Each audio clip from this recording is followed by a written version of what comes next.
Hello, just a quick note. This episode's coming a little late due to some audio issues with the file that we recorded. But I think I managed to get everything together pretty well. But every once in a while, you hear a little bit of jumps or bleeps or blops and whatever within the recording.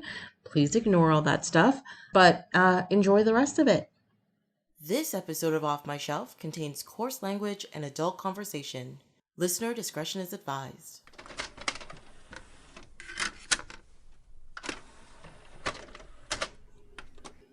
Hello, my name is Tracy James, and welcome to Off My Shelf, a podcast about movies that are well off my shelf, where we go through my DVDs and talk about the movies in my collection. In this episode, Alix Cook is here to chat about two movies that have nothing in common, as far as I can tell, except for an association with books. Welcome! Hello! I don't think it's fair to say they don't have anything in common. They are equally ridiculous, just in wildly different directions. Okay, yes, I definitely agree with that. Okay, so their connection is their ridiculous level, or their overall crapulence, maybe? I have no idea. They're just both so over the top, it's ridiculous. So They really are. They really are. I was actually looking forward to doing these two movies, and then I sat and watched them, and I was like, why? So yeah, that's my feeling towards it. definitely didn't forget that I had signed up on your magic spreadsheet to do these whenever that was. So when you messaged me and were like, hey, this is what we're doing. Like, are you still down? I was like, oh, past me. What have you done? I mean, this was probably in very early January when things were kind of okay with the world and everything didn't just completely fall apart. So maybe you were seeing the world in rose-colored glasses and you're like, this is great. But now, the apocalypse is upon us. So yeah. That was a different you back then. It sure was. So let me ask the gratuitous question, which is kind of two questions. How have you been handling the quarantine and stuff? And two, have there been any shows or movies that you've really gotten into since we've all been sequestered? I have been handling it as well as can be expected, I suppose. Yeah. I don't know. If every day is a new interesting challenge. I skipped town and I've been living at my cottage, which helps a lot because it means I have like more than one chair I could potentially sit in. That makes a big difference. Not just bouncing between my chair and my bed. I guess I haven't been watching that much. I really fell down the rabbit hole and was watching a lot of like crime stuff, like, Unsolved Mysteries and Cold Case Files and a few like murder shows. And then at some point I was like, okay, brain, enough with this. You're literally watching people get murdered while doom scrolling on Twitter. Like, this is not what self-care looks like. So, yeah, I've been, because of that, I've been doing kind of the opposite. Like, I've been trying to find happier shows to watch because I'm like, oh yeah, I go on Twitter, I go on Instagram, I turn on the TV, everything is death and horrible. So I'm like, let's make my entertainment a little bit lighter. Let's try that. I've been rewatching White Collar, which is about as fluffy as it's possible to get. So, yeah, now I'm on that track. Okay. That's the one with Matt Boomer, right? Matt Boomer, yes. Yeah. My God, I know why. He really is. I know why you're watching it. It's fine. That's acceptable. It's just the silliest nonsense. I think it pushes the same buttons that Trash Lake Riverdale does for me, which is just like takes me to my seal clapping happy place. So, like, oh, you want to get sillier? Bring it on. I love silly. Yeah. My God. That's kind of where I'm at. I did watch one cool series on Apple TV, which I know sounds like an impossibility. But they have one called Truth Be Told, which is like, it's sort of, it's based on a novel, kind of. It's based on a novel. They would have done better to just steal the premise and leave that poor author alone for how many changes they made. But Yeah, it's about like a true crime podcast that sort of opens up an old case and like how it affects the family and all that kind of stuff. So I don't know. Oh. I would actually recommend it. It's only like 10 episodes. Mm-hmm. I was good watching. Yeah. Unfortunately, I'm not gonna get Apple TV for that. It's okay. No, that's fair. Even though I did want to watch the oh my god, I already forgot what it's called. The one with the writer, the Emily Dickinson one. Oh. It has Hailee Steinfeld in it. Yeah, no, I don't know what it's called, but I do know what you're talking about. Yeah, that was literally any ad I've seen for anything on Apple, that's the only one that I was like, huh, I would give that one a shot. Everything else was like, no. I have Apple TV because I bought a new iPhone at some point in the last year. I do not have Apple TV because I made the choice to sign up for Apple TV. Although it was useful when I had to rent Down with Love, despite owning a copy, because that copy is in a different city than I am. So, you know. Well, I'm glad it came in handy. Speaking of which, because, I mean, I have the DVDs. They're in my home. And Down with Love played just fine. But Dracula was just like, nope, not going to do it. Oh. It was all very upsetting. Can I talk about my history with trying to watch Dracula and being stymied? Sure, go ahead. The first time I watched it was back in the old days when it was a VCR and a cassette. And it was the only copy at my neighborhood video store. It just didn't play properly. So I tried to watch the whole movie, but the whole time it was like skipping and lines and it was just a mess. And that was the only copy they had. And I ended up working there. And so I just like never saw the movie properly. I only ever saw it like through this like jumpy nonsense. And then when I was watching it the other day, I think I've seen chunks of it since then, but never actually like sat down and watched it. And then the other day when I was watching it on Netflix, something about expanding it to the full window on my monitor made the coloring go all funny. What? So like my first like 10 minutes worth of notes are just like, wow, I bet the set deck is amazing if I could freaking see it. And like Dracula kept turning green, but then it would get normal again. And I was like, is this a choice? Like it was like some sort of hideous light switch rave. I don't even know. Oh so my God. Like shrink it and then the coloring kind of resolved, although it still looks like a crappy 90s movie color wise. But yeah. Anyway, so it's just like, why? How come every time I try to watch this movie, something terrible happens to the like? Apparently, the universe is against you with this. It was like, you don't need Dracula in your life. Just let it go. Let it be done. The universe might not be wrong about that. That's a lot of scary doing. Good God. There's so much about that movie I forgot, and there's so much about that movie I still remembered. But it was just not in the right places, and it didn't impact as hard as I thought it was going to because of all this stuff I forgot about. And I was just like, oh, okay, this is what we're doing. Fine, whatever. So, yeah, that was the aesthetics of it are a real ride. I'd like glance down at my phone, and then I'd look up, and Dracula would be wearing something dumb again. I was like, oh man, what are you doing? Yeah.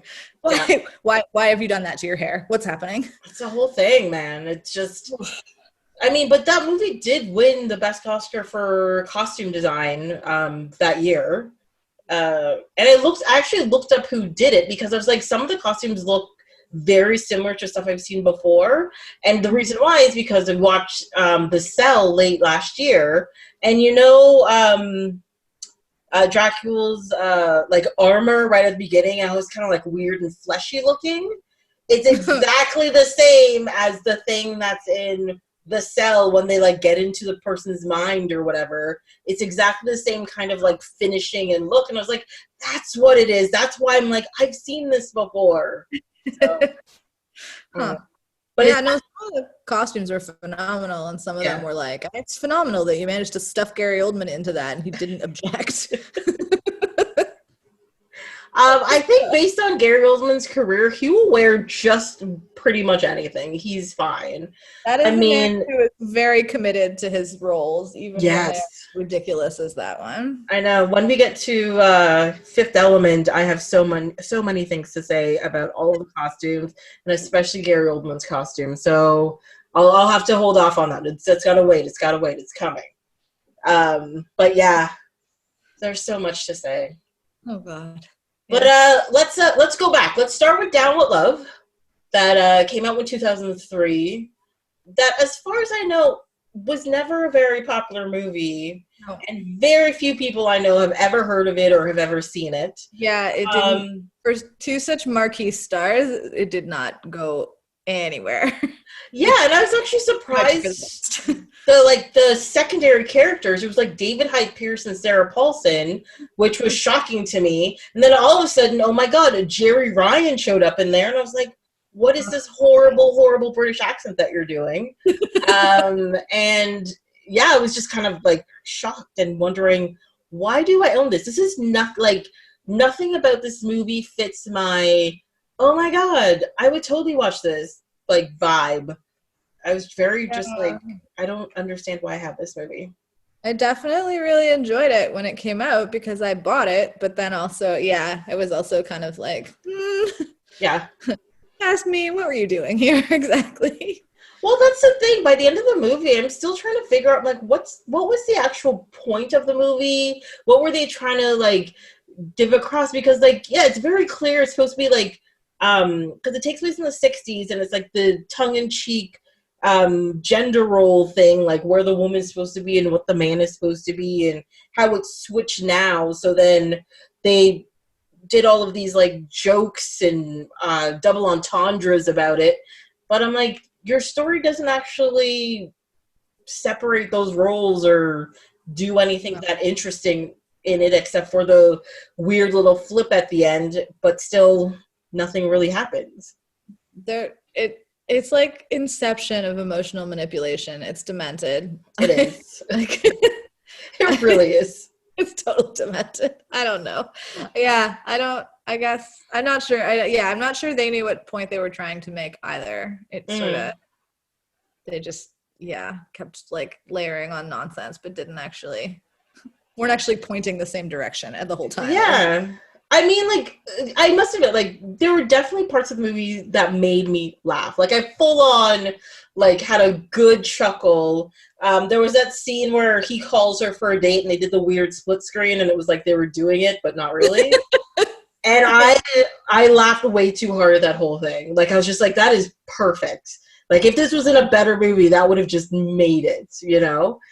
But then there was just so much other stuff that I was like, what are you even trying to do here? What is the point of this?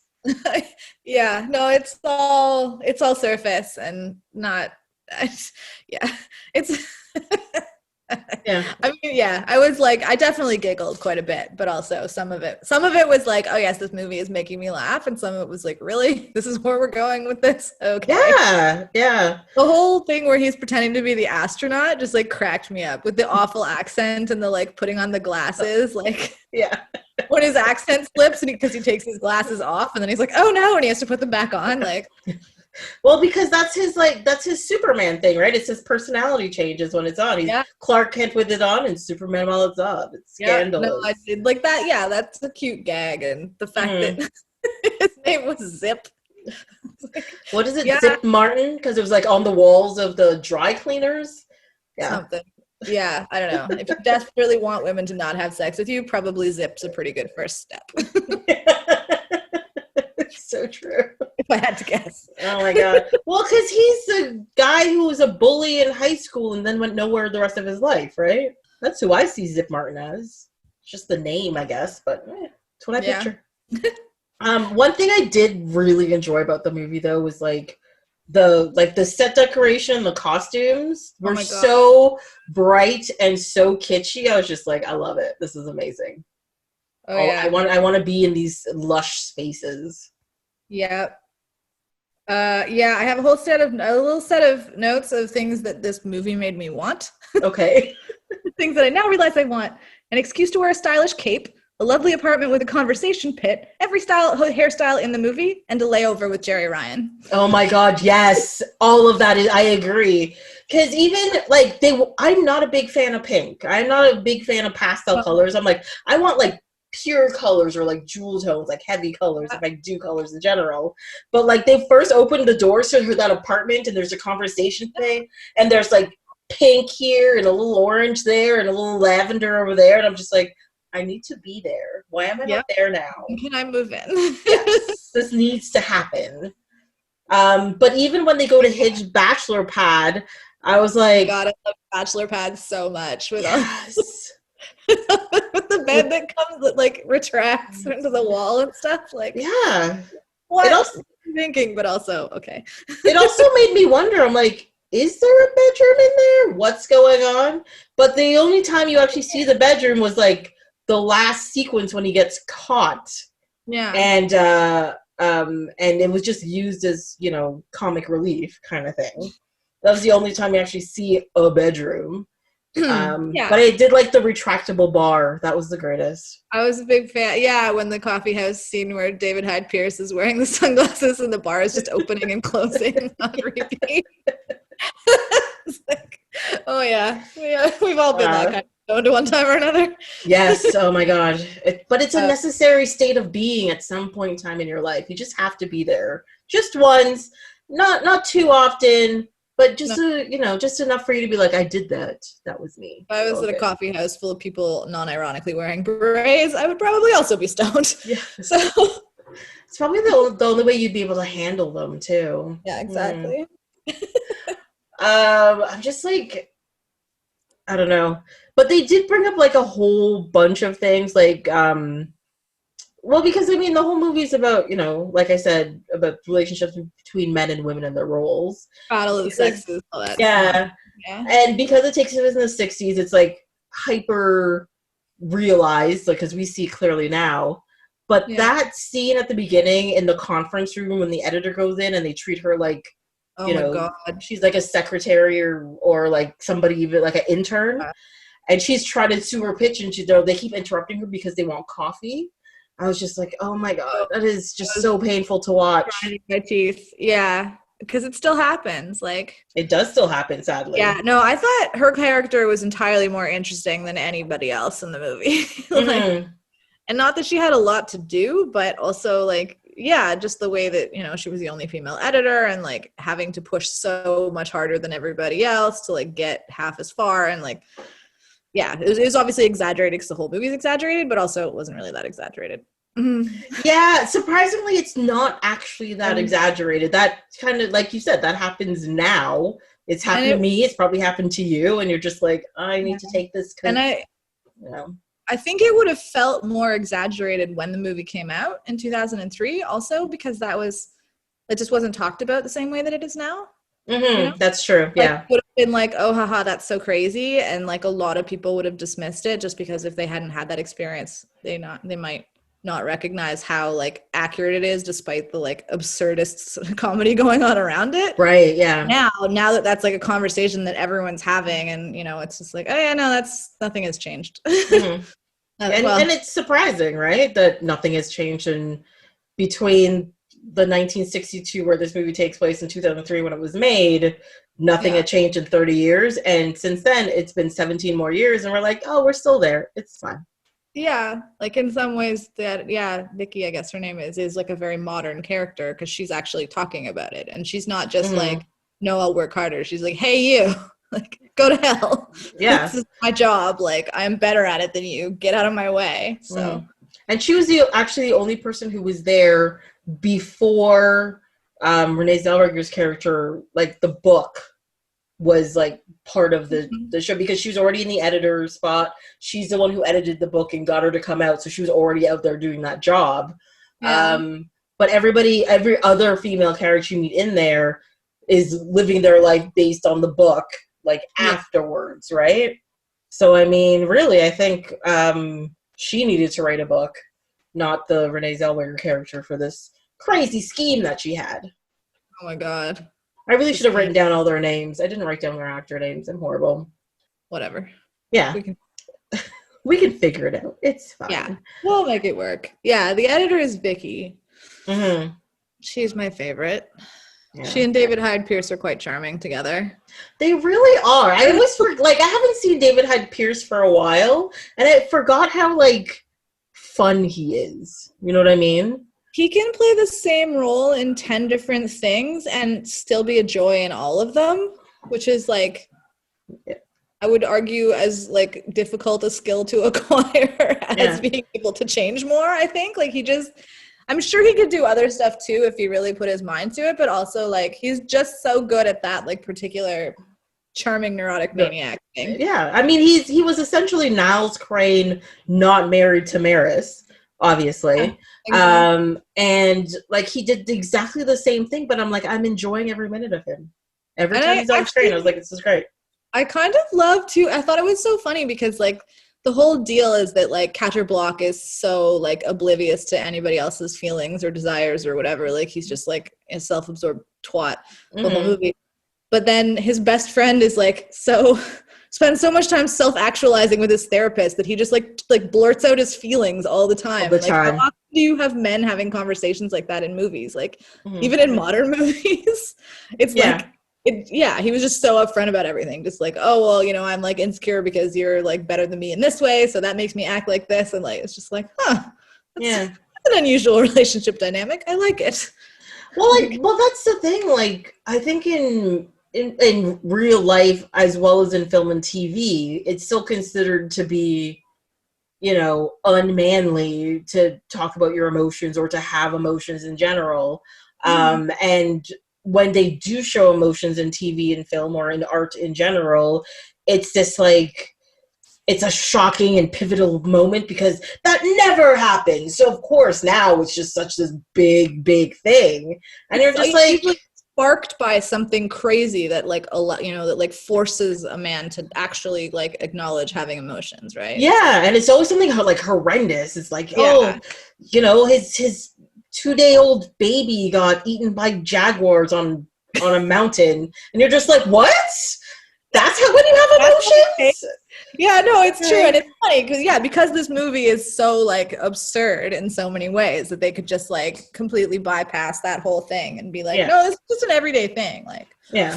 He's just really self-conscious about a lot of stuff, and his best friend is like way more successful than he is in almost every capacity. So obviously he's gonna like feel that as a neurotic, awkward guy. Yeah, because he's gonna spend his whole time trying to live up to that or to be that kind of mentality because he sees him having all the success and all the women and all of the things in the world, and he's just like, here I am not doing that, even though I own my own publishing company that he works at. Like. He's got his act way more together, but completely doesn't see that because it's I don't know, it's an interesting dynamic. It is. It really is. The whole thing where he accuses him of being a closet homosexual is in love with his best friend. Also, it's a good thing I was alone because I think I literally snorted when that happened. It's like, oh yeah. So we were all on this ride with you, girl. Yeah, you got there. They're like, it's obvious you're gay, but I'll still marry you, too. I was just like, what? Look, that means you'll have a fabulous, fashionable life. It'll be fine without the pressures of having to find a man still. It's all good. We understood her, and we understood him completely. We're just like, this is fine. No, they perfectly make sense. Yeah.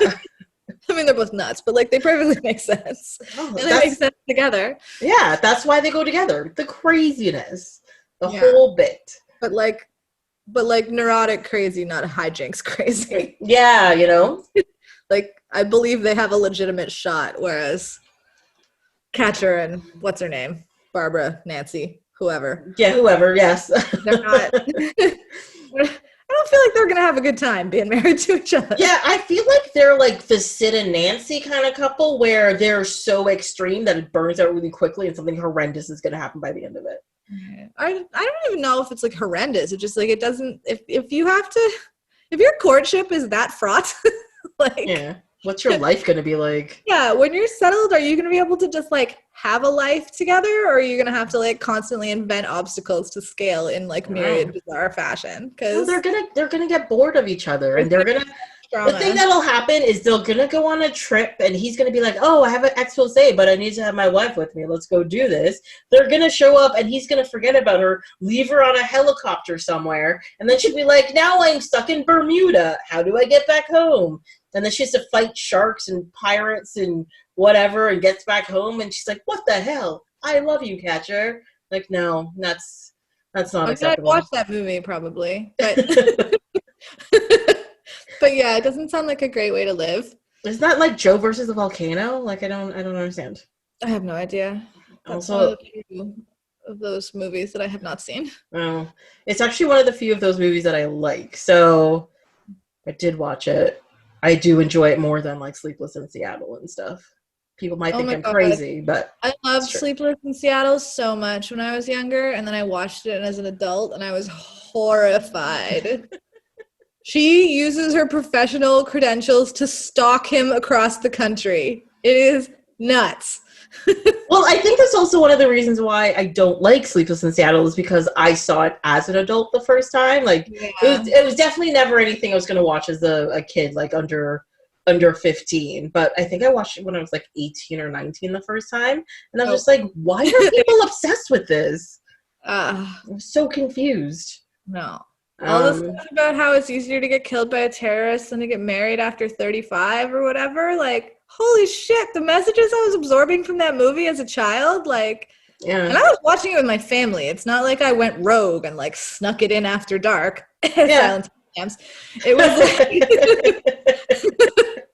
was like that was a fun movie that like sometimes my dad and I would watch together around Christmas. And then yeah, Mm. now looking back, I'm like, oh no. But that was like me and my mom used to watch Flashdance all the time when I was a kid, and then finally when I was old enough to like properly understand it, we were sitting there watching it, and I was just like, "This is very inappropriate." She's a stripper. He's taking advantage of her. New York sucks. She's falling apart. She has no support system. What's happening? Like it's a whole thing. And I'm like, this is what you wanted me to watch as a child? And my mom Yeah. was always like, but you just like the parts with the dancing. I'm like, the part with the dancing is a burlesque striptease. Like, what? What? This is not appropriate. Oh no. What can I say? It was the 80s. I got nothing. I know. Dirty Dancing, I watched that all the time as a child. Like, it's a No, little better. At least she, whatever. no, Lessons I'm still. and people are good, but like, it's a bit iffy in I'm a few capacities. Yeah, I'm still always creeped out by that movie because like whatever way you look at it, baby is 15 and he's like 30. It's just inappropriate. She's not 15. She's going away to university. She's like 17 or 18. And he's supposed to be like 22 or 23, which No, I'm that's crazy. But no, she's not. She's like college age. Is she? Oh my god! Yeah, she's I'm going not gonna try to watch that movie again because the last time I watched it, I got the impression she's 15 and he's like 30, and I was like, this is just no. No, they're like 17 and 21 or something, like 22. oh. They're not. It's not like I'm not entirely giving it a pass, but it's not as bad as all that. And I think it's really sad too. The last time I watched the movie, I fully understood the parents, and I'm like, her father is right. That's not a good relationship for her, and she's got to go to school. What is going on? Sure, you can dance, but where's this gonna go? And I was like, I'm an adult now. This is so sad. Isn't that the worst when you cross it? That happened to me rewatching My So-Called Life, where I was like, oh my God, I'm the age of the parents now. And like, obviously I don't have children, but it was like, no, I get it. I get some of the stuff that's going on. Like, oh no. I'm like, don't do that. I mean, don't get me wrong. I still understand Angela, but at the same time, I'm like, your mother's mad for you for this reason. I understand why she's angry. Like, and I never used to, I'm like, yeah. I used to be like, why is her mom angry? Like, this doesn't make any sense. Oh, I fully get it now. Yeah. Also, the dynamic between the parents where her mom is always so mad because the dad is like the cool parent who doesn't actually do anything useful. And then she always has to be the bad guy, which I like completely just thought she was the bad guy as a teenager. And then watching it as an adult, I'm like, man, he sucks. Yeah. Like, I need to shape up that guy. But I seem to like, because we were talking about Dead Like Me a few episodes ago, and we realized that in that show as well, the parents were exactly the same way. And we're like, that was a real problem in the 90s with TV shows where, like, especially if you have just like a basic, nuclear family dynamic, the mother was always like the hard ass and the quote unquote mean one, and the dad was the fun one. And you're just like, why does the mom have to be an asshole all the time? That's not necessary. Sometimes moms do fun things. Yeah, it's just, I mean, yeah, it just like constantly reinforces the idea that like mom is the primary parent and dad gets to like show up after work and have fun with the kids, whatever, and isn't like responsible for as much of the load as the mom. So obviously the mom's going to be the bad guy because she's the one who actually has to install structure and discipline. Otherwise the family goes to hell. Oh, Right? exactly. Yeah. That's exactly what it is. It is. It's frustrating. And it's during COVID, it's happening all over the place, right? So yeah. Well, I mean, like, there's this whole push now where, like, there are fathers who are out there like, no, I'm not babysitting the kids. They're my kids. I'm just home with them. My children, like fathers do. That's not babysitting. That's just being with my kids. You cannot babysit your own child. That's not how it works. Exactly. And then there's the whole thing with, like, the moms. Like, they go out and people are just like, oh my God, you left him home with the kids to babysit. They're going to have a fun night. I'm like, no, I left my responsible adult husband home with our children. I'm not sneaking away and leaving him to babysit. He is taking care of his children. Get over it. Yeah. No, yeah, there's... Like, I've always found that such a weird dynamic because, like, comments are always like, you make the mom feel bad when she does something for herself, but the dad gets, you know, all the praise just because he's doing what he's supposed to do. And you're just like, what is happening? Yeah, let's raise the bar off the floor. Like, it's not, Yeah. No, it's crazy. They're like, this dad should get all of the things because he made lunch for his kids today. You're like, no, it's just what you're supposed to do. Thanks. That's not gold star worthy, friends. Yeah. You'd be surprised how many hands are out for those gold stars for doing things like that. Yeah. No, it's true. And like, I mean, every family is different, but yeah, the fact that dynamic is like, so it's like, people don't even think about it, right? Like, it's just like gets written into stuff as like the default, or it's like, if the family dynamic is shown differently, then it's like weird and edgy. Like, that's not. Yeah. Well, because it's so like ingrained, right? Well, yeah. And seeing it constantly in media then like makes it like messes with people's expectations because women just like expect that that's going to be their life. So when their partner's being a dud, they're like, okay, yeah, this is just how it goes, instead of like, hey, shape up or ship out. Yeah. And now that kind of mentality is switching, you know, everybody's just like, oh my God, these people are being so radical. You're like, no, they're not. They're just asking for basic respect and partnership. Shouldn't be radical. Yeah. Because you got other stuff to unpack. Yeah. And that goes back to the movie. Oh my God, I bring it full circle. Yeah. Because her book, Down with Love, is really about equality between men and women and chores and all that kind of stuff. Mm-hmm. And all the men are angry that women are being like, no, treat me like a human being. But the other part is she's just like, don't have sex, eat chocolate. And I'm like, that just seems weird. That's not really how that works, but okay. Yeah. I love the couple from the dry cleaner. I know it was basically just a couple of like silly gags, but it just like, it's so funny where she like banishes him to the back to do the ironing, and then it's like, the ironing's on fire, and has to like go fix it. But she ends up as the receptionist at the end. Yeah, she does. So. Well, she gets herself a real job and in the workforce. It's all very exciting. Yeah. Yeah. I don't know. That cracked me up. But this is my thing that I don't understand, because the whole book, Down with Love, is about women empowerment, according to it. And not letting, it doesn't say not to fall in love. It says don't let love distract you, based on their description at the beginning of the movie when they're talking about it. But the whole time he's like, I'm going to make her fall in love with me. And to distract her, but I'm like, she's already done what she was out to do. She's written her book, she's made all her money, she's doing what she wants, so she's allowed to fall in love. She hasn't checked off the list as catching you, so that was it. Fall in love. That's a very cunning plan. Yeah, so that was my whole like, I'm like, I don't understand what the actual, foil was that he was planning. Like, it doesn't, really, like I said, make sense. I don't know. No, there are plot holes you could drive a cement mixer through in this thing. Not sure anybody thought about it as hard as we are right now. Yeah. As that like, it's like a quirky romp, so we don't have to spackle over the plot holes. We'll just, Throw another funny hat in there. It'll distract everybody. Yeah. All of the laughs will cover over everything. Yeah. The hat. Can we talk about the hats? Oh, yeah. They're all wearing hats the whole time. I wanted every hairstyle and I wanted every dress, and I want 0 of the hats. They were all across the board horrendous. That white turban thing. Oh, yeah. No, I didn't like that one. Seduce the man you want to marry who is notoriously slippery, and you're wearing a turban? Like, woman, pull it together. Well, the whole point was to hide her red hair, because he knew he's going to want somebody between a blonde and a brunette, and that had to be the surprise. But it was hideous. That explanation did not make it less dumb. I'm just saying. Look, I'm going with the film's logic now, I appreciate okay? that, but also, no. I reject it. It's ridiculous. I must admit, I did like one hat. She had this one big floppy hat. I don't know what it is with those floppy hats, but I fucking love them. I think they're great. But that was the only hat I was just like, yes. And the berets are fine. I'm okay with the beret, too.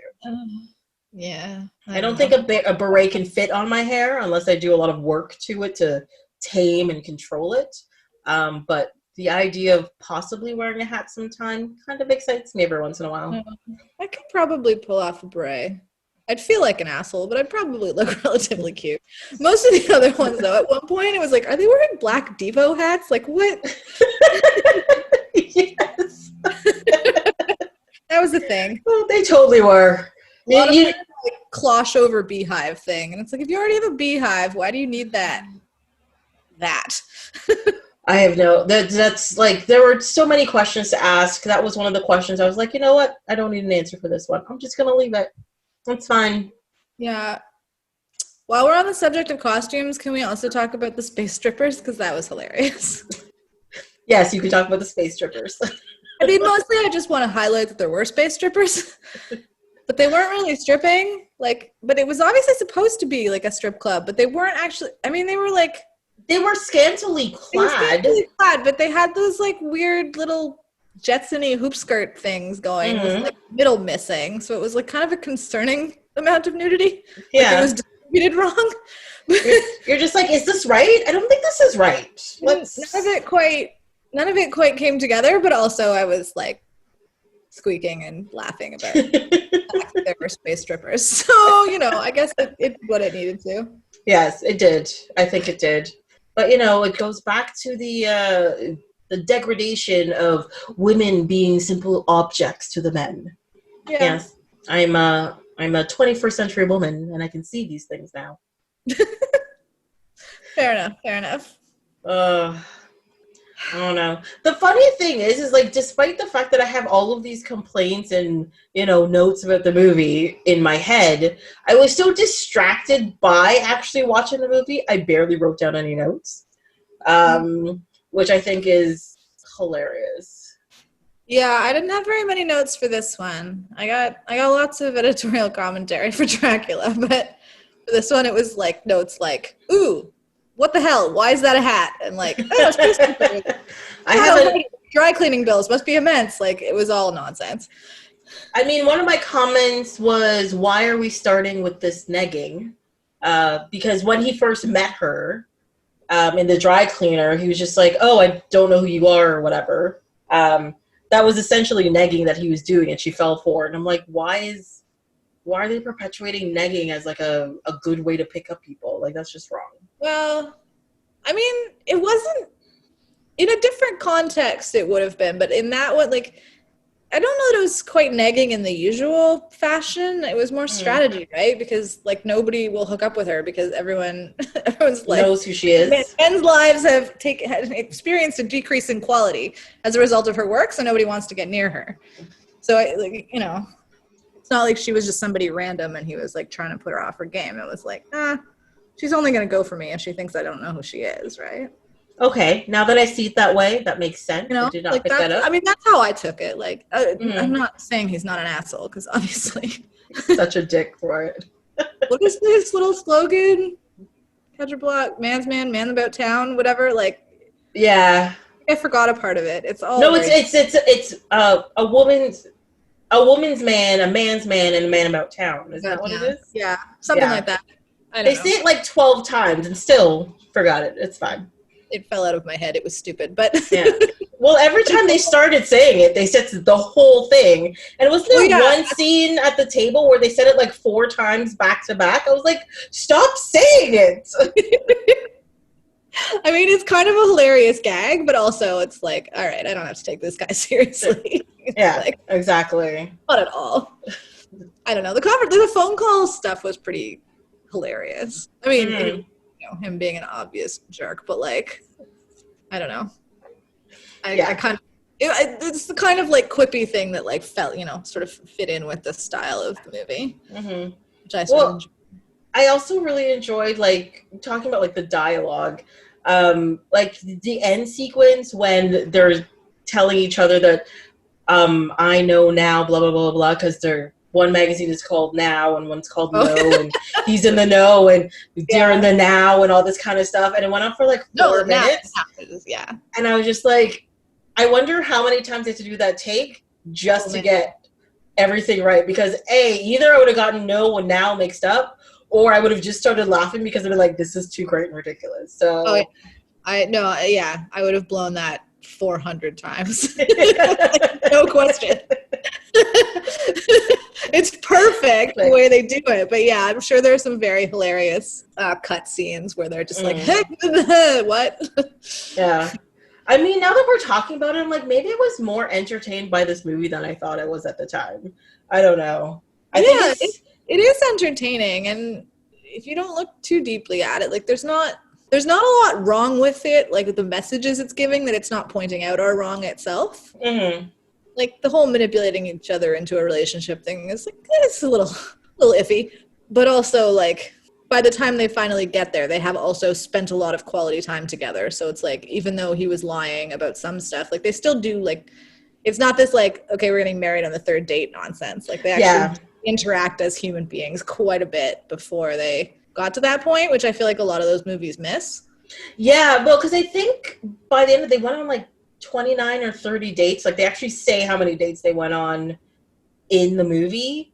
Yeah, and I was just like, oh my god, so it's not just over a weekend? This is amazing. I know, because that's like one of my ultimate pet peeves with like romantic comedies and romance novels and stuff. I'm like, you've known this person 3 months. Why are you getting engaged? Like, you've never had to deal with your future in-laws at Christmas. Get your shit together, lady. Yeah. Or they're like, let's change our whole lives for each other when we've met each other half a day ago, and you're just like, no, you've been together for 6 hours, you had too much to drink and you had sex, yet you're going to fly off to Bali to live with this person? No. That doesn't seem right. Mean, Godspeed to the people who try it and have it work out, but like, generally speaking, this is not what we want. It's good to know something about your partner before they become your partner. Exactly. Especially if you're going to start taking risks and spending money and upheaving your whole life and all this kind of stuff. It's a lot. Yeah, no, so I did appreciate that part of it, is that they actually show them spending time. Also, I really wish somebody would fail to seduce me via a whole pile of Broadway musicals. Excellent way to proceed. Yes. They kept showing the signs and I was just like, I want it. So I'm like, why aren't I there? Take me to see Camelot. I would have fallen into that trap very quickly. You wouldn't even have to like not know who you are. You're just like, I'm going to take you to see Broadway plays. And you're just like, I'm done. I'm yours. This is over. Let's Yeah. Talk about the people who uproot their life in a weekend. That would be you. As a Broadway play. Well, my trust issues have baggage, so probably not. But maybe. It would be an excellent opening foray, for sure. He's like, he took me to see Hamilton. But why? It's fine. Oh, man. Can you imagine? Anyway. Yeah. Yes, that was... yeah. I think I like it. I don't know. I've changed my mind. Like, I'm thinking... I think one of the things, too, about the movie is that... Like, I know we spoke about this a little bit, but the color palette of the movie also makes it a lot easier to take. It's so, it's a bit like Legally Blonde in the way that like every scene is set up to like highlight the like glowing loveliness of whoever's in the middle of it, and like it's hard not to get drawn into that because, Mm-hmm. I mean, above and beyond, like, the plot and all that, they're also, like, physically being like, hey, don't you like this person? They seem nice. Like, isn't she great? Look at how lovely this is. yeah. She's like a Barbie doll. Visually draws you in, and yeah. No, it's a lot, like, it's beautifully shot, and the set deck is awesome, and the costumes are awesome, and they do a great job with their editing too. That's one thing I actually really liked about how they I don't know why it wasn't the split screen scene that made me realize that. It was something else. But it was like how they edited the movie together to get like the back and forth reaction and like who's saying what, like, and the timing was just perfect. Because there were a lot of scenes where it just pulled back and let stuff happen on the screen. There were tons of those scenes, but there was quite a few of like the quippy, I guess to get the quippiness of it, you have to do that back and forth really well. Or there was even that one scene with the news secretary in the front listening to their conversation and thinking, that made me laugh so much. It's stuff like that. Yeah, the whole sock thing where she like topples out of her chair in a faint. And you're like, oh, I guess that's your third one this week, I was like, okay, I see where we're going with this. All right. It's so pleasing. Yeah. Sometimes it's not that he sexually harasses his secretary. Sometimes they just can't handle his nonsense. What? It was 18 inches. What else? Right. Well, no, I think it was what did her in was that there were two. Which I don't think I would faint by that. I would be very worried all of a sudden about that. Oh, yeah. I'd like to think my flight reflex would be faster in that. Yeah. Eek. Well, I mean, I don't even, like I said, I didn't take that many notes, and I don't even have that much to say about it. It was, I mean, like, there's crazy amounts of plot holes. It doesn't go anywhere. It doesn't really do anything. But and yet, it's kind of just nice to look at. Yeah. No, it's absolutely charming. And there's no way from reading the description that one would expect it to be a particularly deep movie, so there's no reason why it should be. Yeah. Well, I think that's maybe one of the reasons why it's so unknown, because people look at the art on it, they read the description, and they're just like, oh, God, why would I want to look at this? But then you actually sit down and watch it, you're just like, I see what you were trying. You failed, but I see what you were trying. Yeah, it's a fluffy romp. They were trying for a fluffy romp, and I think they landed it. Yeah, the philosophical part of it, it's quite questionable. But yeah, no, I don't know. I think it's a decent movie. We seem to talk each other into liking it. I think so, because now that I think about it more, and the fact that I didn't write that many notes, usually I don't write a lot of notes when I'm distracted by how by something in it that keeps me focused on it is usually what happens. Because I just sit there, I'm like looking at it, I'm like, oh shit, I'm supposed to write a note. Yeah. It's one of those things. It's just like it's enjoyable to watch, and obviously we both bought it for a reason. Yes, I don't know why. Neither of us paid full price for it, but I doubt it. I very much doubt that. Unlike Dracula, where I think I did pay full price for it, I did actively go look for this movie, and I bought it because I'm like, this is a masterpiece, and I'm wrong. I'm going to say it. I was wrong. That is it, It's awful. Yeah, well, because even, like I said, the DVD wasn't working. I found it on Netflix, and it had 2 stars, and I was just like, how could they give this movie 2 stars? Then at the end of the movie, I was like, oh, okay. Gotcha. Okay. So bad. Yeah, I think most of it has to do with the stunt casting and the weird editing of the film. I would argue that the scenery chewing and the shitty accents are the part that makes it.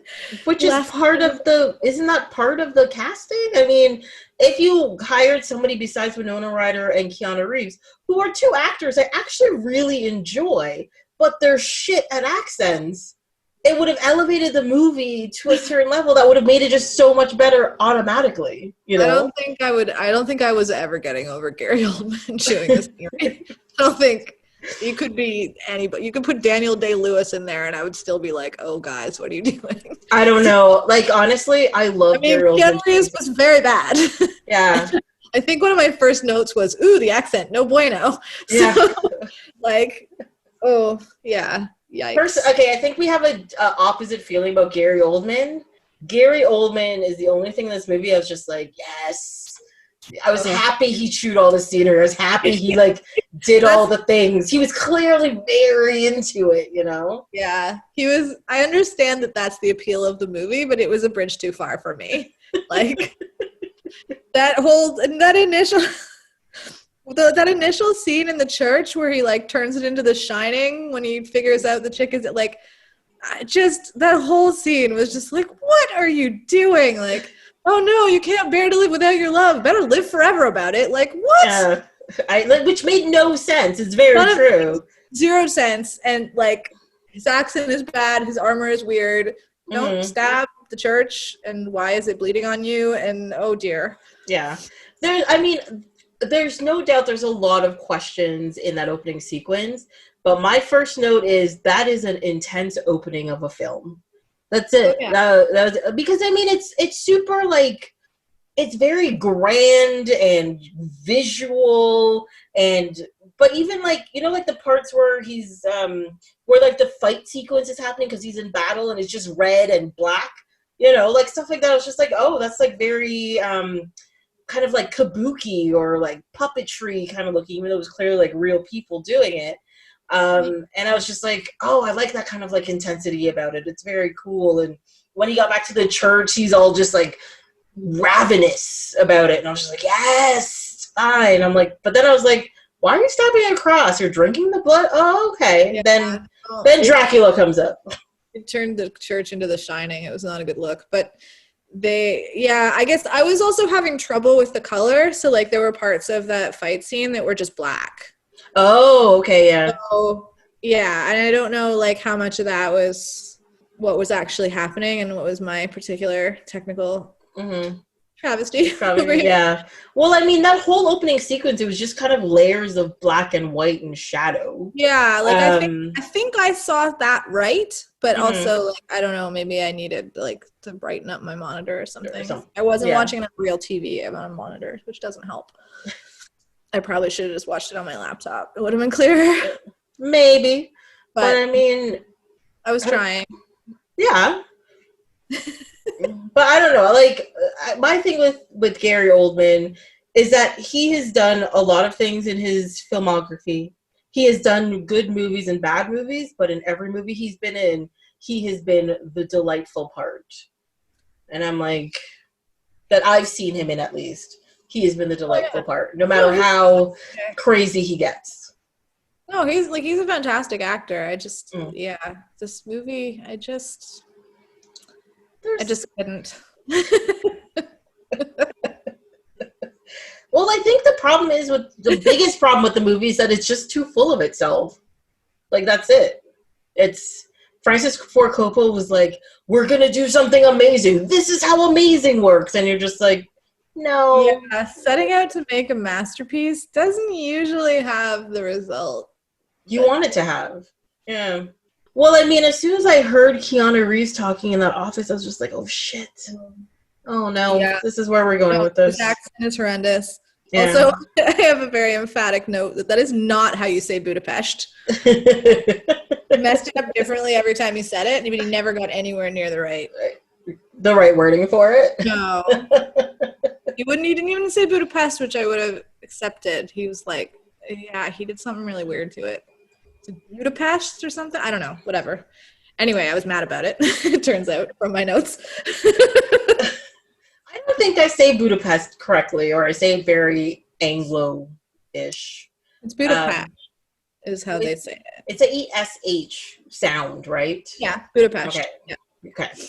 Yeah, because every time I see it, I'm just like, how do you say this? Never mind. That place over there. That's it. That's all you need. Let's go. No, I mean, you're right. The anglicized version is Budapest, but in Hungary they say that. Because I was there, and someone told me that. They're like, no, this is what it said. Okay, good. That's it. Yeah. I must admit, too, so you know how I said that I forgot about parts and that which made other parts lame and all that kind of stuff? The whole Tom Waits in the prison yelling about master, master. Is that who that was? That was Renfield? Tom. Yeah. Oh. I mean, exactly, right? He's paying a lot of attention to his rambling nonsense because. Well, it made no sense. Like, I understood why he was. They're like, oh, Renfield is crazy. We saw that already. And then they kept going back to him. I'm like, but why? He's not adding to the story. He's not doing anything. And at the end of the movie, Dracula just comes and kills him for no reason, saying that he's a traitor. And they're like, how could he be a traitor? He's just in a cell doing nothing. Like, you know, I guess they were trying to prepare us for like the depth of the mind fuck, like how he can like psychically violate people from across the ocean or whatever, but I don't know. Yeah, I don't really know what the point of that was either. Yeah, but wouldn't we have known that like the first 3 seconds that we met him just to meet the doctor, and then that's all we would have needed? An argument could be made. I don't know. Well, and this is also one of the things that make me think that there was a problem with the editing. Like they tried to edit it to make it shorter or something, because there's clear elements in there that there was more to.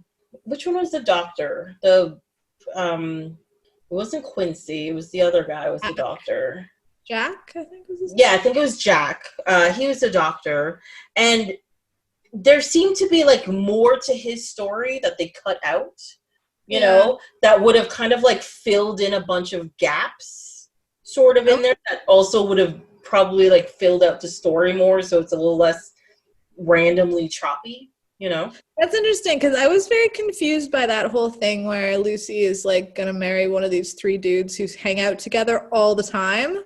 Mm-hmm. Like, why are you doing this? Like, well, one of my notes is Lucy's a horrible person. So, I mean, she was like 18 or something. Like, she was just stupid. Oh, yeah, she's 20. 19 or 20. She was either 19 or 20. They said something about a birthday, and then somebody said something about 19. So I don't know. 19. You're right, because she makes a joke about being old at 20. Oh, that's what it was. Yeah. But anyway. Yeah. I wouldn't be surprised. Oh, no, I did make a note about that. I was like, practically a hag. I was like, ugh, that's my note. Is that what it was? Yeah. I don't think I wrote it down because I was too busy being mad about it.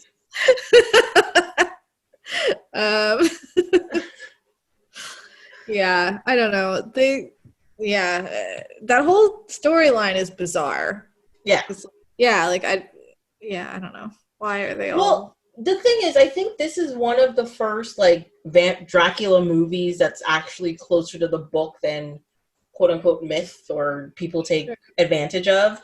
And I can't be certain about it. Like, I own a copy of Dracula. I've tried to read it about 6 times. I don't get past page 30 because it's written... So you know the parts in the movie where it's like, it's reading out that guy's diary? Oh my God, I hate it. Yeah, those that's voiceovers, if I had not committed to doing this with you, you better believe I would not have made it more than like 20 minutes into this movie. I too have not managed to make a novel, which is hilarious. Sure. Like I was an English major and a massive vampire maniac for like my whole teenage life, and still I couldn't get through Dracula. Well, that's Here I am admitting my secret shame, but anyway. Yeah. Well, I mean, the book is written in diary form, and I get to page 30, and I'm like, I don't fucking care about your land issues and whoever's at home and how you forgot your stamp and the ink and the description of the mountain outside of your carriage. Fuck off. Let's just do this. Jonathan Harker's like kind of a wiener in general, so the fact that he's like the central character is like, oh, have they not killed you off yet? Damn it. You're like, oh, you live? Why are you alive? As soon as he got out of that first carriage and the local like gave him the crucifix, I was like, buddy, get back in there, there's no hope for you. And it was like, no, he's just gonna wait and almost get attacked by wolves. Like he's the big-breasted girl running up the stairs when he should be running at the front door. Exactly. But I was also thinking about that myself. I'm like, well, I think probably in the 1800s, anywhere in the dark probably seemed creepy. So, I don't know. Well, I hadn't thought of it quite like that. That's how I thought about it. Because I was just like, because you watch these movies and you see something like that, I'm just like, why didn't you get back in the carriage? That's fucking crazy. But I'm like, you're in the woods in the night. There's no such thing as street lights. There's no close neighbors. There's no people hanging out on the sidewalk. Everywhere's going to seem creepy. Jess won't take Miso out for his nighttime walk at my cottage. She will not walk up my driveway with the porch light on and a flashlight. So, yeah. Because A, we've seen way too many horror movies. Sure. And B, we're used to a certain level of comfort in seeing things. So light pollution and close neighbors and all that kind of stuff. Because if you do get in trouble, you can just be like, help, and somebody's going to show up or somebody will hear you. Whereas, like, even if it's down your driveway, there's a chance you might just, disappear. Well, so far so good, but which is good. I did have a run-in with a porcupine recently, though, that scared like 5 years off my life. So, maybe I'm the silly one in this scenario. The porcupine's like, what the fuck's your problem? And you're just like, ah! It's fine. I haven't shrieked like that since the mousetrap incident of 2018. It's not good.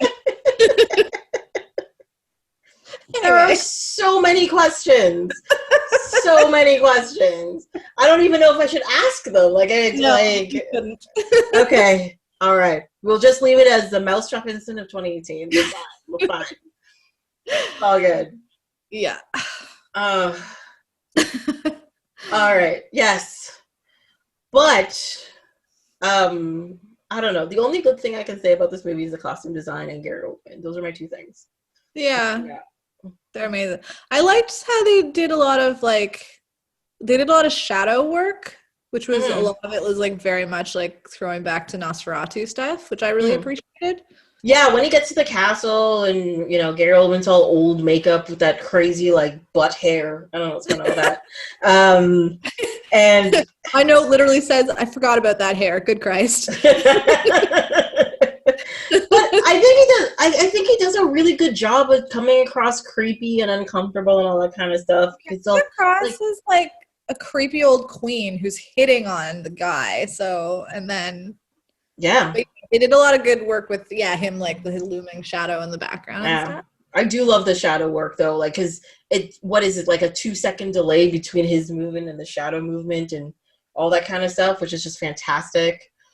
There's, of course, the classic shaving scene where he licks the blood off the blade, which is just, like, it just came across so ridiculous because 2 seconds before that, Keanu Reeves was saying something in his quote-unquote British accent, and I was just like, oh my god, no. And then he licks it, and I was like, oh my god, this should have been so much creepier and so much, like, more, like, shocking or blood-curdling or something.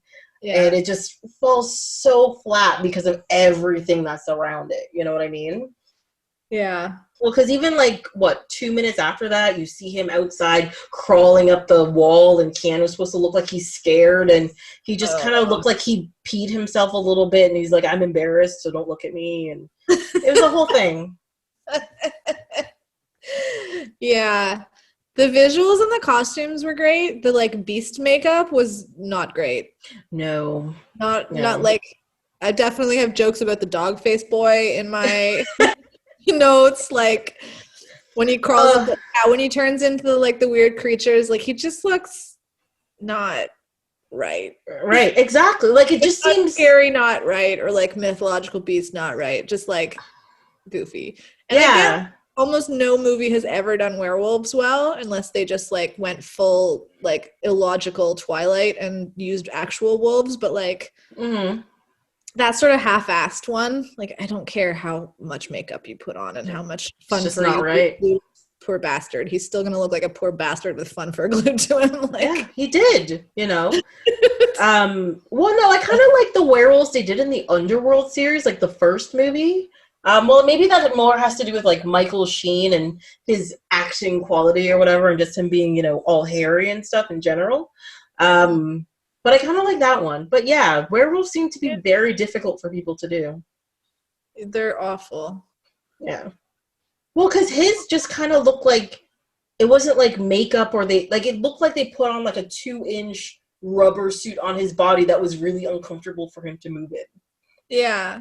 Wolves are a lot of things, but graceful. Graceful's on the list. So, like... It's very high on the list, yes. Yeah, no, they just look weird and awkward, and it was really, I don't know, just like chucked me straight out of whatever storyline I was clinging to.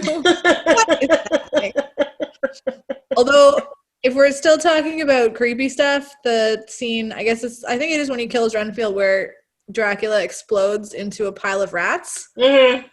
I was seal clapping about that. Just like, oh my god, he is rats in a trench coat. This is wonderful. I mean, it's horrendous and disgusting, and that was way too many rats in one place. But like, yeah. I have a hurricane cape. I mean, despite the fact that I don't like to see animals hurt, they could have just stomped on some rats or closed the window. Like, I don't think that would have been that exciting. I mean, you get a shock like that. Yeah, you're probably just kind of like, what? You might not immediately default to logic. You might scream and drop your flashlight and slam the door.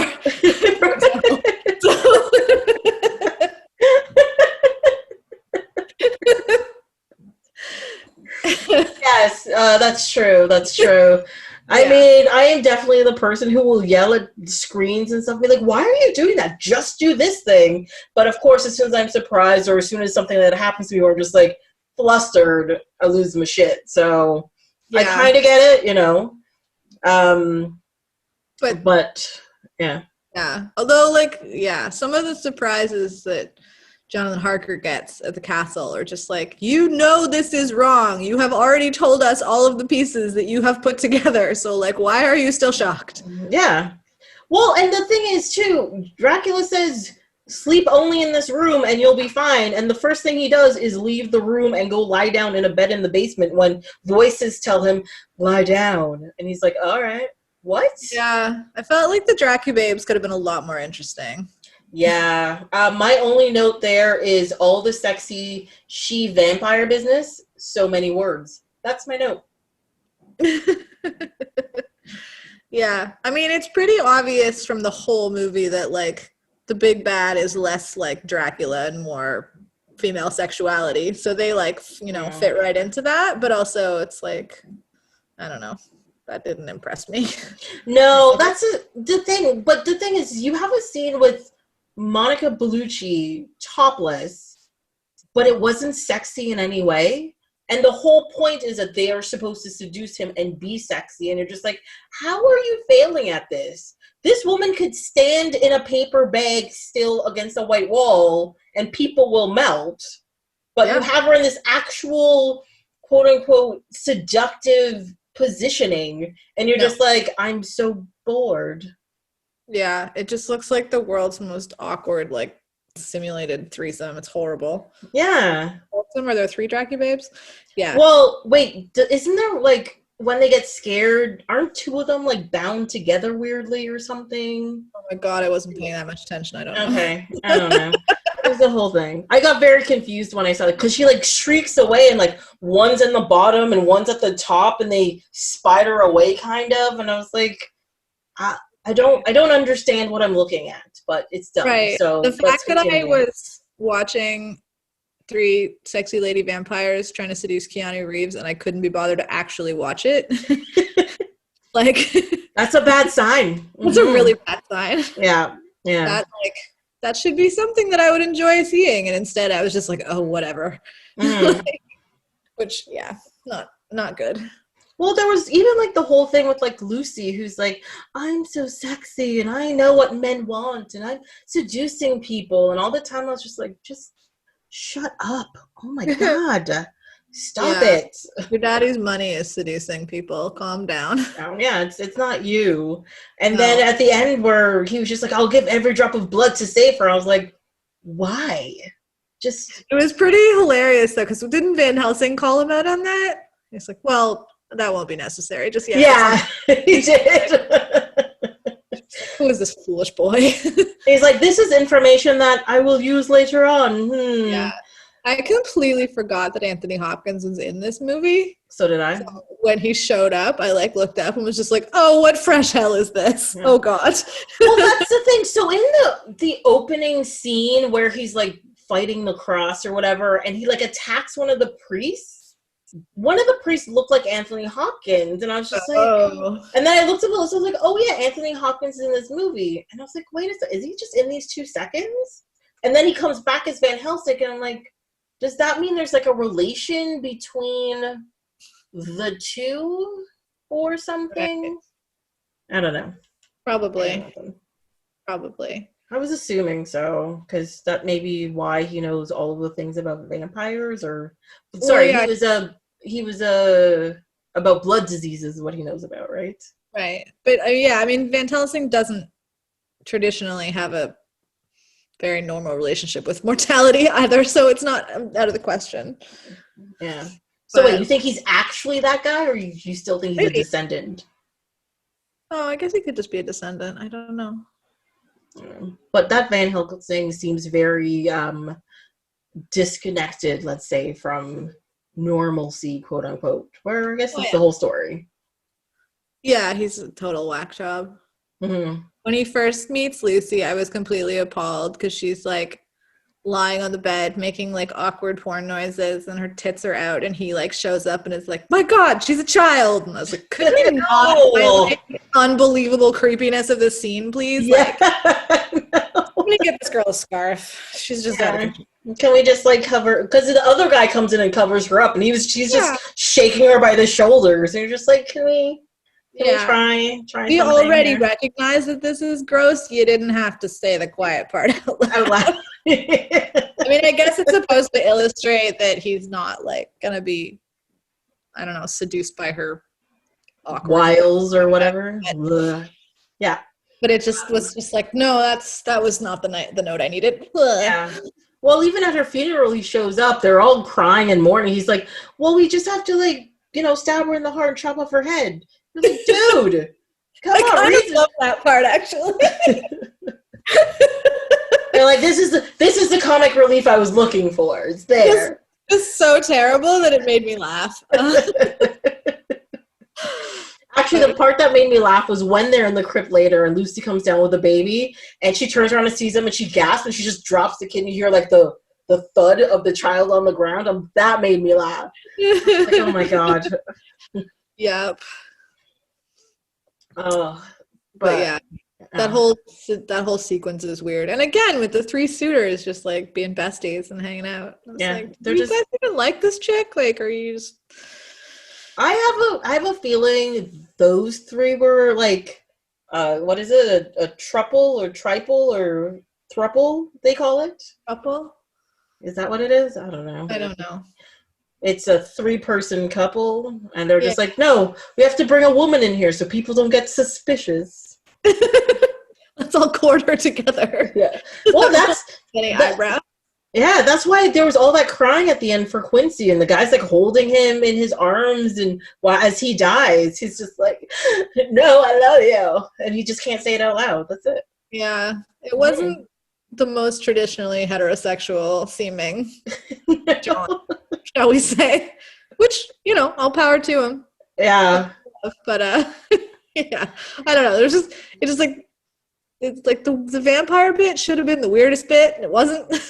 No, I actually found the people surrounding the vampire stuff were super weird. Like, just their dynamic in general was just like, that seems awkward and odd. Because even Jonathan and, what is it? Leela? Mina. Like, even before he leaves and he's like telling her about it and they're out in the garden, she's all like, I want to make out, and he's just like, this is inappropriate. I was like, what is going on? Like, what is happening here? You're gonna get married. And they're talking to each other like it's an arranged marriage and they just met like 5 minutes ago. Like, what is right? I don't know. It really is the case because she's been waiting a while to get married and he didn't do it because reasons. Also, how friggin' creepy was their wedding? Oh my God, yes. Yeah, like I've been to some grim weddings, but that was like next level. Like, you So know.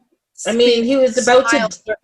Yeah, they didn't look happy. He looked No. like he was about to cry and fall over. She was just like, she kept side-eyeing him, like, am I doing the right thing? I'm gonna smile so he doesn't try to murder me. And then, Yeah. you know, Yeah, no, it had a really strong coercion vibe, and it's like, okay, but at least this one is like human. You should marry him. Forget the yeah, other guy. The other forget the guy's a other creep. one. Yeah. And then, of course, he shows up in London all young and stuff with his glorious man locks. Uh, Glorious, eh? Looked that like is, Eddie Vedder. It was a mess with those stupid purple sunglasses. So I was like, what is this unpleasantness? the worst I see part you, is, Eddie. yeah, the worst part is he had like the weird soul patch under Oh, his lip. I totally have a note about that. Yeah. Yeah, no, I completely did. I don't know where it is though. I think it's just, yeah, something about like, oh yeah, that's what this movie was missing. A soul patch, A yes. soul patch. Yeah. Horrible. Ugh. I was like, whoever decided on the makeup and hair, fired. Costume designer still deserves her award. I'm fine with Yeah. all of it. Yeah, this is like a weird blast of 90s from the neck up. Just like, Yeah. still in a historical thing here. Mhm. Like lots of like thick chokers and stuff. Actually, no, that was a That proper style of the turn of the crazy century, wasn't neckline it? stuff does. Mm-hmm. Yeah. But like, I like. I don't know. Lucy's scariness when she's in the coffin. Like, Oh yeah. she looked. But wasn't that her wedding dress though? Because like Yeah. when they show up and what was that like big circle neck thing? I don't know why she needed a ruff like that. It looked like it was like half a second for becoming a cone of shame, but like but yeah, the way they have her like laid out in the coffin, like she's some sort of like weird butterfly in a case or like taxidermied or whatever. It was like, or like weirdo people who display their wedding dresses in those like boxes with the clear windows. And like, I don't know. It was very uncomfortable.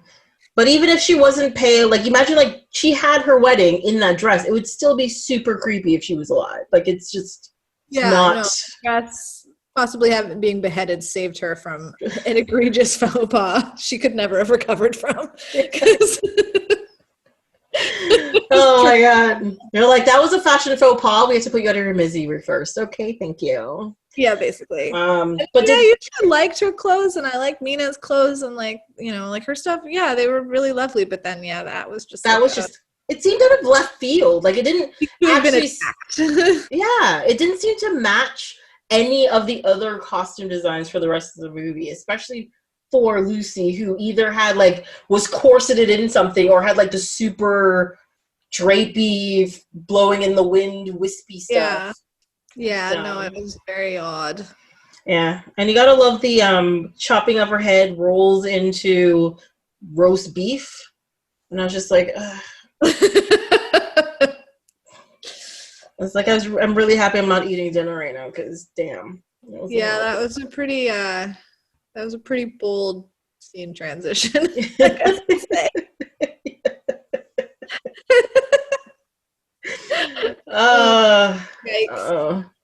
One of my other notes too was the part where Lucy meets Dracula on the street for the first time. And she's Mina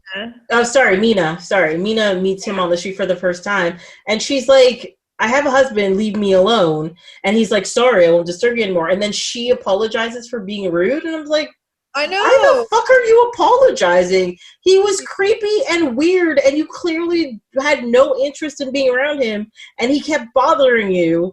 Why are you apologizing for this? None of that hung together at all. No. Like, why did you stop walking? Keep walking. And then it was like, let's spend the afternoon together. And that's when he like hypnotizes her or whatever. I was like, why was that a thing? I don't know. Also, the random wolf.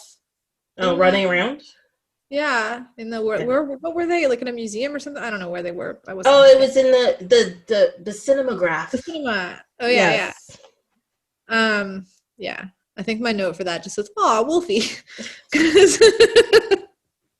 He escaped from the zoo. Even I was just like, I want to pet that animal. I know. I was just looking at her like, girl, first of all, you have like a wolf in your lap, which should raise some questions about your judgment and the dude standing next to you. But also, take your freaking gloves off. That's a wolf that you're petting. Like, what are you doing? She also pet him like she's never pet anything before in her life. And I'm like, that's sad. That's very sad. I guess I'd probably be extra cautious too if it was a literal wolf, but that's true. I always tell people, don't leave me in the jungle. Don't leave me in like the savannah. Don't leave me anywhere where there's fluffy animals that could kill me, because I will try to pet one and I will die. That's just it. That's what's going to happen. Also get eaten. Yeah. I'll be like running in the woods and hearing, oh, and then I'll see one. I was like, oh, puppy. And then I'll get my head bitten off. It's fine. Yeah. I mean, it's not fine. I'll be dead, but well, you're not in the jungle, so you're probably fine for now. For a little while. Gotta keep a solid handle on the geography of wherever you're hanging out. Yeah, like don't take me on safari. If I see a lion, I'll try to go pet it. Like it's a problem. I know all those videos of people that like raise cats, like petting them and stuff. Yeah. With the Tiger King thing, where that douchebag used to like roll cubs into hotels in the little suitcases and like lure women up to his room, and I was like, that is completely despicable. But I would be so easily lured by a small. Well, yeah, I'd be like, I'm sorry, you have a tiger where, and I can just come pet it. Okay, yeah, I'll be do this. Am I gonna follow the strange man of the bandana because he has a tiger cup? Yes, sir, I am. Yes, I am. Done and done. No, is it happening? Oh, yes. Reason number 142, how Tracy could die in a very stupid way. It's fine. I just almost doused my keyboard with beer. Cheers for that. You're welcome. I mean, to be honest, I once went to a yard sale, and this guy was there, and he's like, oh, you want to see my black snake? I was like, yes. I don't know why. He comes out with this box, opens it up. There's a beautiful, it's probably something that could have killed me. I have no idea. Tracy full and put her hand in the box and pet the snake, and it was like, oh, it was great seeing you. Bye. Oh, yeah, I would have done that too. I'm a psycho. Like it's, you know. Instincts of self-preservation, slightly blunted. It happened. I'm like, he didn't tell me to go inside to pet the snake, so it wasn't sexual, so it was fine. Nothing wrong with it. Oh dear. Yeah, I don't know. I bought Star Trek figurines off of it. It was fine. We're all good. He was selling those. He was probably trustworthy. Right? I think so. Perfectly fine. Every once in a while, I think about that day, and I'm just like, you are so lucky you're alive. Why are you like this? Yeah. It happens. It does. Just reading my notes. I can feel like I can like read myself getting more annoyed with this movie.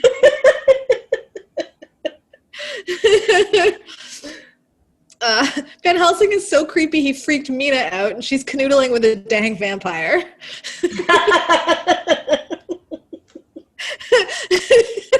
Also, Dracula is a complete wiener. You've known the chick a minute. Stop sobbing and hollering like a tool.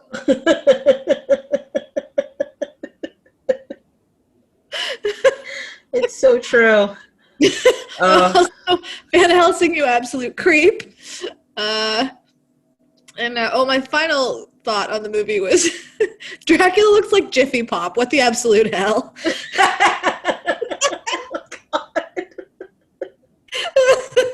Oh, that's so wrong. Okay, yes, he does. Yeah, I don't know what he was supposed to be wearing, but that's what it looks like. The weird like gold full body thing with his head just kind of sticking out the top. And you're just like, he's got stab wounds, but it just looks like you're melting. Like, it's fine. Yeah. Yeah. Yeah, my last note is Dracula is an ugly crier. That is my last note. I don't know. Like, he's dying on the steps of his home, which was a church, and, he's bleeding out and stuff, and he's just like, I'm leaving the love of my life behind, or his many lifetimes behind, and all I can think of is, God, you're an ugly crier. That's what I'm focusing on. Right, you were looking at his face, I was looking at his goofy-ass jacket. Yeah. I think maybe the majesty of the moment was lost on both of us, yeah. Well, because that whole sequence before it was just so dumb. Like it's apparently like a carriage/horse sequence while she's trying to seduce people, and she always has magic for like winds and flames to appear. Also, what was with those flames in front of like the building and whatever? That looks like the worst effects ever. Like I don't know. My eyes rolled into the back of my head, and I probably missed some little details. Well, because even when like Dracula turned into mist and it was like this neon green glowiness, like I'm sorry, there's probably smoke effects that were easier to do than digitally doing that. Mm-hmm. That's all I kept thinking of. I was like, oh my god, what are you doing? Yeah, it's weird. Like the visuals in this, they're either like absolutely unbelievably top notch or like complete crap. There's no like in between, right? Like, oh, that was a little bit mediocre. It's like, oh no. Like outright garbage or yeah. Well, because even when they did the whole like the train sequence, and it's clearly a model that they used to do the train sequence, which is fine, but it still had that like really cool feel to it, and it was like a nice clean practical effect that like got you in that spirit, you know. But then all of a sudden there was like fake fire and stuff, and you're just like, what the fuck is this? I don't know. Yeah, this movie is just not for me. No, I was kind of shocked. I forgot how like it's super choppy. The acting is horrendous. Oh god. Half the effects are really bad, and you're just like, half the time I'm just like, what are you even doing? Why is this sequence taking so long? What is even happening here, you know? Like, I found they spent way too much time on things that they shouldn't have spent too much time on, and stuff where they should have explained more. They just skipped over it, like, duh. Like, no. Yeah, no, there was a lot of stuff that could have been cut out and then had more, like, actual storyline and less, like, faffing about. I don't know. Yeah. Personally, I think they spent way too much time on the whole Lucy storyline. Oh my god. When that finally resolved and then it was just like, oh, now we're starting the real movie? Like, somebody come rip my throat out. I'm done here. But then the final sequence of the movie is like 10 minutes, and they've traveled all the way across Europe by boat and by train and back, and they've split up and they've done all this stuff, and you're just like, this was like 40 minutes of the movie. E, and then Mina's a decoy, and then magic powers, and then it was like, oh god, what are you doing? You're like, shouldn't you have spent more time on this part than, you know, quote unquote sexy child dying? Like, ugh. Well, yeah, because like, yeah, there was way too much time with her like lying in bed making awkward breathing noises and not advancing the plot at all. Like so much by half for sure. Mm-hmm. Also, all the stuff with being engaged and like that didn't. Because they never really explained, like, who people were or what the deal was. They just sort of, like, introduced them and moved on. But then we still had to see her just, like, flouncing about and being like, oh, hi. Hi. Yeah, there's this the whole interaction and the 2 days and who she picked. And, oh, I'm picking a wedding dress and I'm doing this. And, ooh, now I'm in the garden. Like, there was that whole part where they were, like, playing in the rain and, like, a garden maze for some reason. I was like, why is this necessary? This doesn't need to be here. And that was like 2 minutes. I'm like, you could have just took that out. Just take it out. It's fine. And they even fully showed like the gypsies, you know, digging up dirt. You're just like, you just need one sequence of that. You don't need to show them digging it up and then taking it upstairs and then putting it in this and blah, blah, blah. You're like, you already said they're doing this to ship it somewhere. That's all we need. Also, yeah, you do one shovel full of dirt, hits the box is closed, up the stairs into a wagon that's already full of them. Done. Yeah, done. 5 seconds. It's like 3 minutes on that. You're just like, oh my god. Not necessary. Yeah, no, there were a lot of bits that could have been trimmed to make things make more sense. Yeah. The whole Tom Waits thing, that's like 15 minutes that could have been taken out. Yeah. Yeah, the whole Lucy thing, that's like 25 minutes that could have been taken out. Yeah, it could have been trimmed down. Yeah. Yeah. No, it's a very perplexing movie. It is. Like, why anyone thought it was a good idea. I don't know. Well, I mean, when you have like, if you look at just the actors that are listed the director that's listed and the content that they're supposed to be making, on paper, that should have been like fucking mind-blowing. It should have been absolutely fantastic. And it just fell apart. I think it was just too big to, take shape. Just kind of fell apart. Yeah, it wasn't streamlined appropriately to make the movie flow like a movie instead of like a choppy disaster. And yeah, bad acting, worse accents is not going to help with that problem. No. It makes everyone more impatient when you take too long with stupid nonsense. You're focusing on the wrong things. Like, it's just crazy, And one of the things about the movie too is like I started doing all this random like research on the Crusades and stuff because of the opening sequence of the movie, and I ignored part of the movie because it was so fucking boring. I'm like, let me look at about the massacre of different cultures around the world for no fucking reason. Let me look at that and see how horrible everybody was back in the day. Done. You'd rather deep dive on genocide than watch this? That's not good news. That's not a good thing, And then I was actually thinking about, I was actually kind of mad I don't have it here, but I have this giant book. It's literally just called Vampires, and it's just about like the lore of vampires through history and stuff. And like Dracula is based on Vlad the Impaler. I think everybody knows that. But then they talk about like a whole bunch of like other vampires in history and like, what things came from movies, what things came from like local lore, how different countries have different types of quote unquote vampires, like Mexican goat suckers and El Chupacabra and all that kind of stuff. And one of the stories I remember the most was this, I think it's because they made like a short film about it, and that was the first time I saw it, and then I looked it up. And I was like, oh my God, this was a real person. And it was like this countess who was obsessed with youth, which is usually the thing that makes people crazy. Elizabeth Bathory? Is that who it is? I don't know. I can't remember the name because I don't have the book to look it up. I feel like I may have pronounced it wrong, but yes, I know who you mean. Yeah, and she like the town and like people just started going missing and stuff, and then they realized she was just like draining people and bathing in their blood and then cooking the like blood into like breads and stuff and just eating it, and I was just like, oh, that's just so creepy. Like, ugh. Hungarian countess. I'm saying it wrong because I don't speak Hungarian, but Bathory is how it's spelled. Mm-hmm. Yeah, it's probably that one. Yeah. And then I think about something, I'm like, people are fucking crazy. But then I was listening to the podcast Lore, and they were talking about, what is it? Corpse medicine. And I was just like, what the fuck is corpse medicine? And it was like the belief that, like, this was something that I had never heard of before. And it starts with, like, when you have candles that are, like, they're held up by, like, it looks like a hand. Apparently back in the day it was actually a real hand, and they'd put a candle in it and wax it because that was supposed to give protection to the household or whatever. And apparently getting I just made a completely horrified face for everyone following along. Yeah.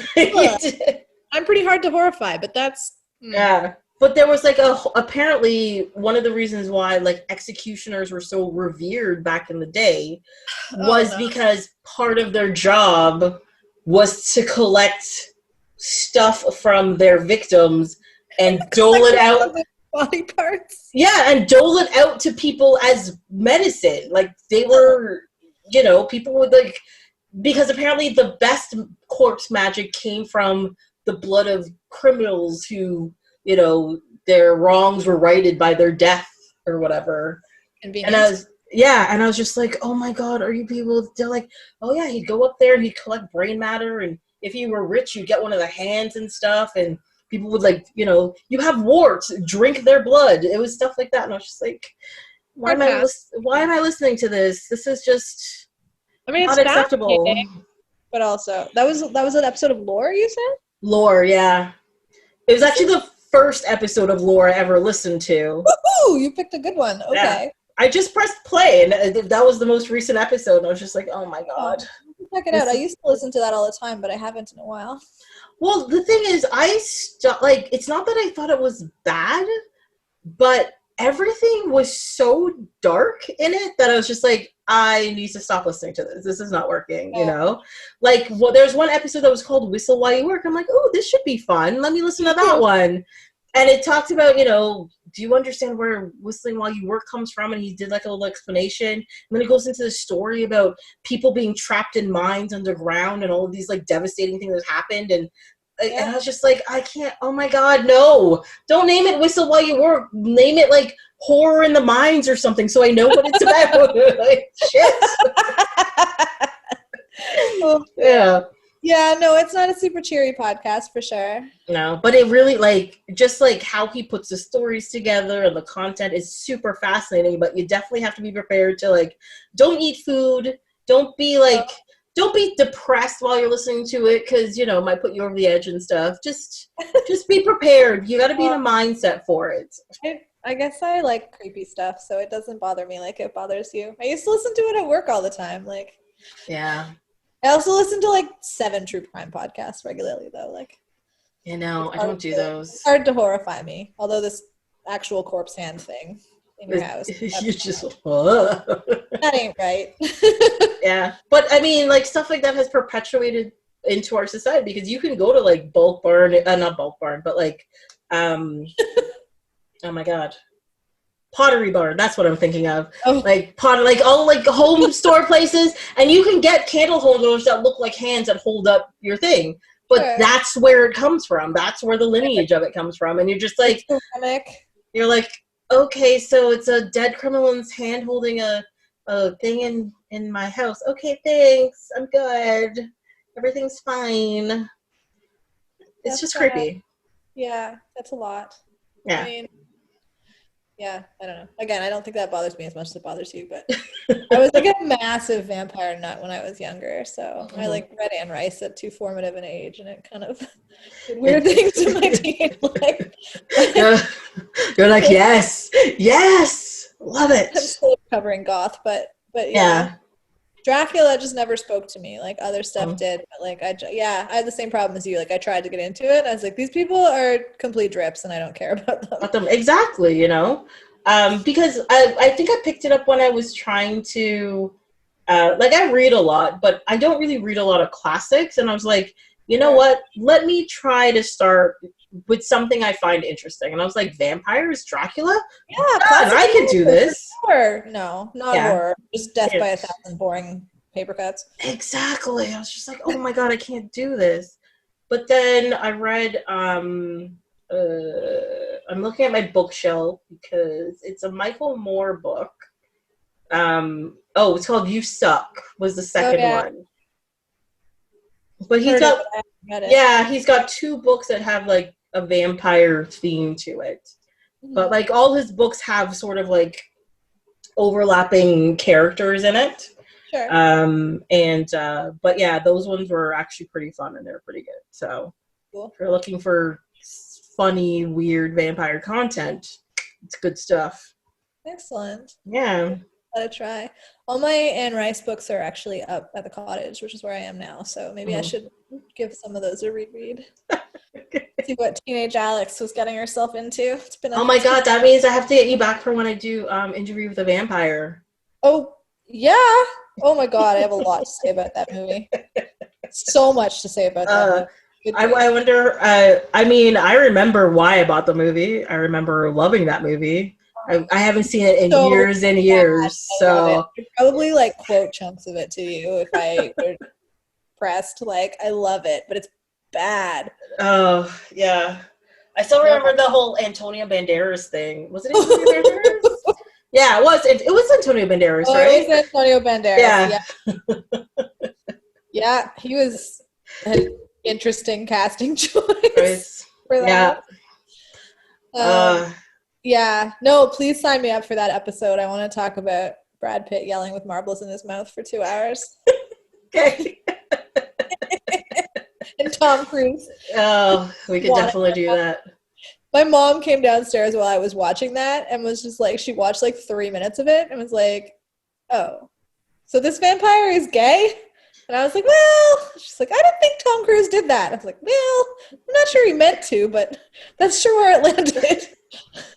They're like, that's how this feels. So let's just leave it that way. Yeah. No, he's definitely. Yeah. Yeah. He wasn't trying to. That was his seductive, acting. I think he was trying to play it straight, but boy, did he not succeed. Which suits the material, but yeah. Oh, definitely. Well, anyways, back to Dracula. Let's talk about every other vampire thing besides Dracula. That will be fine. No, I'm vetoing Twilight off the top. Oh, yeah, no. I don't talk about Twilight because I would automatically say bad things about it. But technically I can't because I've never watched it. I've never read any of the books. No. So I don't officially know the content, but I fucking refuse to. I'm like, I'm not doing this. I read the first chapter and it's like, okay, that was more than enough. Thank you. You're like, already too much. Can't do it. I'm out. I don't know. I heard sparkly vampires and I was out, and that was it. That's all I needed. It's like a weird like Mormon abstinence parable with like awkward pedophilia. No. Hard no. Because if isn't he like a 200-year-old vampire who's in love with a 17-year-old? Like that's severe like age differences. Okay. And I get that it's like a trope, but also can we kill that trope? Can it be over? Yeah, can we not encourage this? I don't ship Buffy and Angel either, because again, 200-year-old dudes with no game and 17-year-olds, bad combo. just no. Like, adult men are emotionally stunted enough. You don't need to add vampirism and like literal centuries of baggage to the equation. Like, live your life. I mean, that makes a lot of sense. Yes. I don't even know what to say to that comment because it's just so true that you're just like, just leave it. That people just need to know this. Just let it out there. Yeah, some tropes don't need to continue. They really don't. Well, I think it's the whole like people are so obsessed with the daddy complex. I think that's what it is, isn't it? Actually, I said it out loud and it kind of grossed me out. I'm okay. I don't think that's what that is. No? I don't think that's not really. I don't know. It's disturbing is what it is. Yes, agreed. Okay, gotcha. Well, I mean, even with this movie, he's 400 years old and she's 20? So, Yeah. Yeah. No, it's nasty. Yeah. It's not. And it's really weird. She's like, take me away from all this death. And he's like, well, I have to kill you first. And she's like, oh, okay. Yes, that's a good point. I mean, is that how we're doing this? Sure. She doesn't quite have it together. Yeah. I know because they say she's a school teacher in it. So it's not like she's completely uneducated, but she comes across so dumb. Yeah, well, she doesn't have a lot of life experience, right? Like, that's the thing. Mm-hmm. And that's how creepy older men groom young women. That is very true. I mean, the vampirism adds a fun extra element, but it's a tale as old as time, even without the supernatural shit. Oh my God, so true. Right. Okay, on that note, are we done? Like, should we just leave it at that? Because I think we could just go down a rabbit hole and talk about all like the gross things in film and television about like men and women and stuff. I think we've spent enough time on all of that. Outdated gender roles and disgusting behavior. Yeah. Oh my God. Oh yeah, both movies. Oh, that's something else they have in common. There you go. We found something else. Yeah. Strange gender and relationship goals. Weirdness. Yes. Yes. Well, thank you so much for being on this episode. Thank you for having me. Yeah. Well, we already know we're getting you back for some Anne Rice fun when we hit Interview with a Vampire. So yeah. What's with Interview with the Vampire? Do you know? Oh, I can check that. Let's see. It's not going to be for a little while. Nice for aren't we? But like my H's and J's are very short, so we might get there a little faster than we think. Okay. Let's see. Oh, The Incredibles is with Interview with the Vampire. Dibs! Oh, sorry. Could you hear me seal clapping just there? Because I'm a complete dork. It's fine. It's gonna be a good episode. We're getting into it next year, so we'll hit it. Yay. So it's not too long to wait because Jamie signed up for Jurassic Park 3 years ago, so it's not until next year, so it's fine. That'll work. That's commitment. I love it. It's commitment, I tell you. But yes, again, thank you so much for coming on. Thank you for allowing me to come on and be like, man, I hate this stupid movie. But every once in a while, it's just fun to get that out there. I mean, I mustn't because it's my collection. There's so many movies in there where I'm like, oh my god, I'm so happy this aged well. I still love it, blah, blah, blah. But every once in a while, I was like, what is this garbage? Oh my god. What frame of mind was I in to think that this was good? This is bullshit, you know? Yeah. It's good to get to yell that every once in a while. Yeah, no, you win some, you lose some on that. Yeah.